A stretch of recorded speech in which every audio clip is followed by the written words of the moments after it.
Hello again and welcome back to Arduino University Challenge.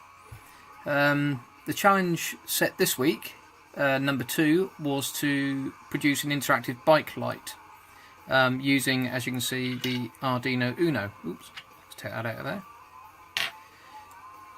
there. Basically, the brief was that we were to use some LEDs and a switch, and we were to have several different modes that when you press the switch once, the lights were to go on. When you would have pressed the switch twice, they were supposed to flash. And at this point we were told basically that they were to turn off, but I went one step further and added a very pretty pattern. As you can see, and press it 4th time, it turns off. So yeah, this was quite a challenge, this one, because it used lots of if and else statements. This is my code here. As you can see, I'm using Microsoft Visual Studio. I use this because I find it easier to use than the Arduino software. Being students, we get it for free from Microsoft, fortunately enough.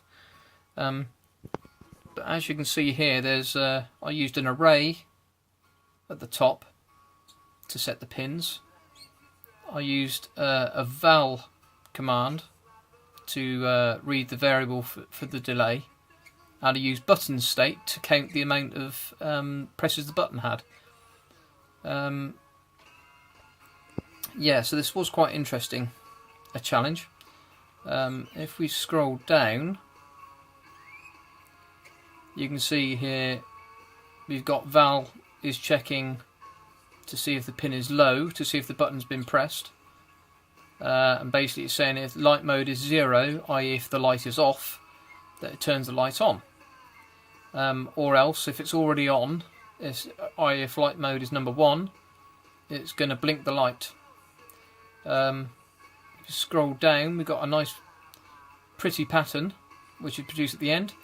Yet again, this is all using an array and telling which pin to light up and when.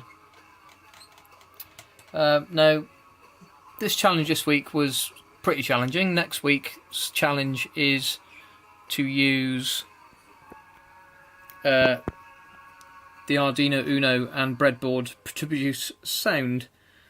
And when I've completed that project, I'll upload it to YouTube for people to have a look at. So be prepared for a horrible sound coming out of a breadboard with a tiny little speaker on it. Anyway, I'll see you again next time, and hope you enjoyed it.